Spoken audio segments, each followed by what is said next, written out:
In today's episode, we're going to be building another house in the village. I just got done spending, I'd say about 2 hours on creative mode, designing the house and seeing what I like. And one thing I do know is it's going to use a lot of mangrove wood, which I personally don't like farming all too much. And then the problem with that is that I don't want to build a mangrove farm either. So if I remember correctly, thankfully, never mind. Up here maybe in the other wood chest. No, we have no... is this really all the mangrove wood I have to my name? 52 planks. I need like almost 2 stacks of strict mangrove logs. That's the wrong chest. Let's see, do we have any propagules? Are we all out of propagules? Oh no. I'm gonna go check some of my chests, and I'll be right back. Alright, so I found my propagules. They were in the chest in my build shack. I'm going to go grab a ton of bone meal and farm up about 3 or 4 stacks of logs. And then we'll get started on that house. Bro, what? Really? Okay, so I know one last block that I need is going to be some red nether brick.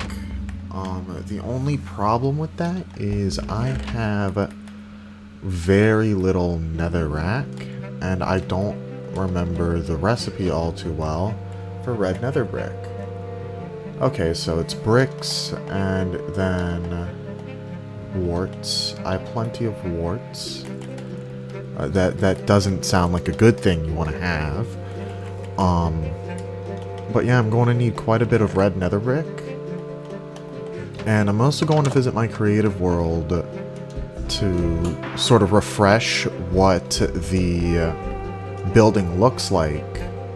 So then I don't have to constantly go back and forth on what it looks like. So I'm just going to harvest these nether warts I've had growing up here for a hot minute. And then I'm going to plant them all back. Because you really don't want to waste your nether warts. Did that one instantly grow? Okay. Not going to question it. How much durability did... oh my god, that does a lot of durability to the boots. There's also these here that I'm going to harvest and replant. I'm also running low on food, so while those smelt, I'm going to hit up the automatic cow cooker and grab some of this for when I start to starve to death. Another block I know I'm going to need a ton of is blackstone, which I have a handful of. It's still not the most, though. It might be enough to complete the build, but I know I'm going to need a lot of smooth... well, no, I need polished blackstone, and I'm going to need a lot of polished blackstone stairs. So we'll make that. We'll do a stack to start with, just so I don't go too overboard with all the polished blackstone. And I'm going to show you what I've got built so far in creative to sort of give you an idea of what the house is going to look like. So this here is my test world where I test stuff for redstone. I have another one on my Xbox that's got a lot more stuff done on it. So this is sort of what the house is going to look like from the front. And this is one of the sides. Now I did indeed pull a green. There is no back to this house yet. But it's going to be a 2-story home. The second floor will only be accessible by ladders. Let me make sure that, you can actually climb ladders or place ladders right here. No, you cannot on Bedrock Edition, so I'll have to do something different for that. Might just put it like right here or something. Anyways, so as you can see, it's very heavy on the mangrove, and it's also very heavy on the red nether brick. And I like using the light gray stained glass as the windows. This is sort of what the roof's going to look like, but I might have a protrusion come out here, and it be sort of like another window or just like a little seating area. I want it to be something that, you know, looks really nice and doesn't look too flat. That's why I added like this decor right here, which I think turned out pretty nice. It's got some nice texturing to it, and it uses a good combination of woods. So I'm going to start building this on the realm, and I'll update you on the progress when I get to it.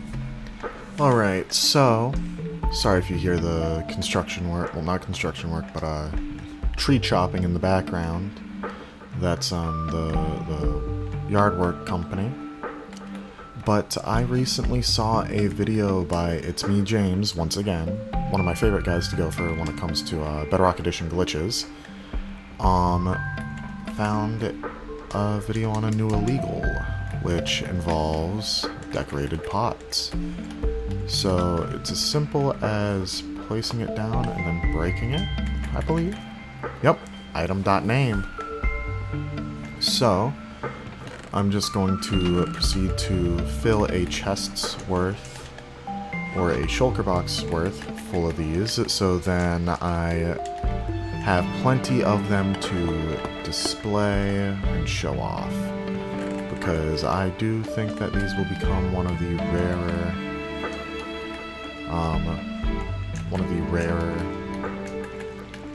illegals in my collection. I'm also going to definitely display one of these in the museum, which I think will probably look pretty cool, along with a good abundance of other illegals that I've collected since I've been inactive on YouTube, such as the ferns, which are just grass that are named fern. And I will show you the progress update on the house right now. Alright, so I think the yard work's calmed down now, finally. So I say, let's try and finish up where I can before I have to go to work for the day. So I got plenty of glass. I made just the right amount. That looks good. I also got our campfires and our dark oak fences. Right. Come on, there we go. I hate how we have to use a spade to put them all out, but that works. And at least we don't have to have a dirt block under the trapdoors anymore. Alright, and I made a ton of spruce trapdoors to, well, sprucing things up. I am running out of jokes, in all honesty. So, one of the more annoying parts of this build is just putting in all these spruce trapdoors, because there is so many of them. Also, another thing I really like to do is when I build, I never like to fully finish the build in creative mode, because that's when you start getting unique patterns and you don't feel like you're just cloning a build to a T. And in my opinion, that kind of ruins the whole building process. I really like getting to experience testing different block palettes in survival just as much as I do in creative. Right, that looks good.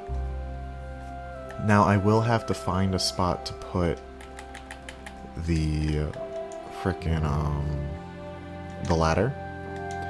And I think I know what I'm going to do. I'm going to do something sort of reverse to that. Because I really want it to be not where the nether brick is, because that's supposed to be like structurally bearing, but where the trapdoors are. And I think right here will be a good spot. So it sort of mimics this pattern that's right here. Now if the wall feels a little flat, which it kind of does, I'll replace these with stairs. Now these stairs are going to add some detail and depth. So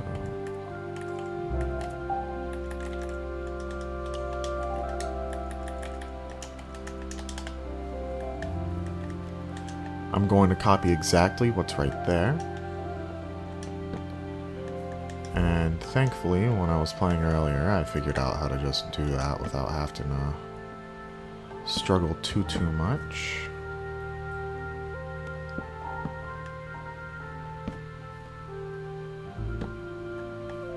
And there we go. Now, it looks so much better. So much better, in my opinion.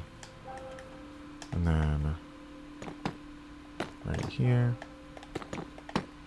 And right here. Now, this does look a little flat, but I'll probably figure out what to do with that there.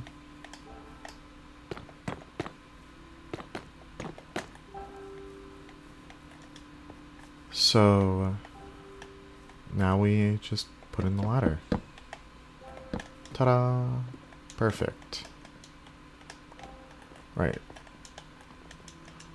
And I say let's get this roof put on in 3, 2, 1. And just like that, we're finished with the house. It did take a little bit longer than expected. This is actually several days later, and I've done some progress on some special project.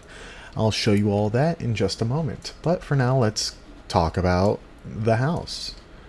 I did some planting pods out front here to just liven up a little bit, add some colors other than, you know, just dark reds and dark browns. I added that little window section I talked about in the creative mode section. Now if we move to the back of the house, it took me quite some time to get this roof to actually look like half decent, because I messed it up quite a few times.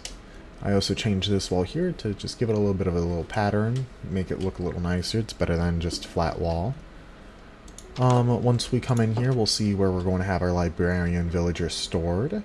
And I like doing it like this, not only so the villager doesn't escape, but so baby zombies don't get in there and, you know, kill our villagers. Up here is the attic area. I might add something up here, and if you guys leave a comment, you could even give a suggestion, and if your suggestion gets added, I'll leave a little sign in here saying who suggested it. And then there's a little peeking window out here where you can, oh, there's the neighbor across the street. Oh, there's that. Yeah, there's really not much to say other than that. And let's fly on over to that little special project I told you guys about. Well, flying on over there, I found this, whatever this is. It's part of an ocean monument, but it looks like it's retrogened, which is weird. Alright, so here we are at the Guardian Farm. It's currently running because whoever was last at it didn't turn it off. Thanks. Oh my god, I hate using the elytra sometimes. I don't know why, but there's a little bit of delay sometimes when I go to put an input on my keyboard. I think it's just I'm retarded. But it's pretty annoying. So, as of lately, I've been, you know, burning through my tools like crazy. And, well, I needed a solution to that. So I built Silent Whispers Guardian XP Farm. It definitely has some very nice byproducts other than XP, such as prismarine shards and lots of prismarine crystals, as you can see, which is what I'm most excited for. The reason I want the prismarine is because I want to do a 5x5 light grid to completely negate all mob spawning around spawn and in my base to help, you know, protect my villagers. And the XP is just a really nice bonus. That's why there's such a high jump in my levels down there. And I mean, this thing is crazy fast. It's zooming. I don't know why is there so much XP stuck down there. That is, oh, that's probably why I forgot to put the water bucket down there. So let's turn this off. Finish collecting what we got up here. I feel like an idiot. I feel big dumb. Small brain, all that jazz. Alright, there we go. That's going to go up into the system. I don't know how I made that mistake. Just making sure there's no trident drowns, because I do want to upgrade it to the large, which is pretty much all of those going off. But the only problem is that it costs a lot of... Why is this here? It costs a lot of tridents. And making this went through all the tridents that I've found so far. Wow, there's probably like a stack's worth of items down there. I'm glad I noticed that. And that can stay down there. But I also want to show off all this gravel I have here that me and Corgi or Cheese mined out, also known as Lemon Man on the Discord server. We mined this out over a year ago, planning on turning this ocean monument into a massive guardian farm. What I'm going to do is drain out a circular area. Now, a lot of this is going to be done off camera, to be honest, because I hate showing off really boring work like that. That's why I wasn't too happy with how I had to record all of the diamond mining. But I turned it into something neat, something interesting. I might do that here. Probably going to stream some of it. Who knows? Another problem I keep running into is guardians still spawning. I really don't know how. Maybe there's been some sort of update to how they spawn. But they mainly just spawn in, like, random spots once in a blue moon, I'd say. I really got to go through and double check to make sure all these are fully placed down where they're supposed to be, and make sure they all go to the bottom fully properly. Other than that, this farm has done really well. It's honestly a surprisingly good farm. I'm really happy with how it turned out, and it's also one of the first guardian farms I've built on Bedrock. Alright guys, so that's probably going to be it for today's video. I apologize for this coming out relatively late, and I've been busy. I've been busy with work, and you know, still in that moving process. You know, have a whole bunch of stuff I have to unpack and set up. So yeah, I also expect to see some other content other than Minecraft now that I got a better capture card than the one I did for those Halo Reach videos back in the day. And there's going to be a whole bunch of different skits put into those videos, and all sorts of different wacky and wild things. So I will see you all next time. Bye-bye.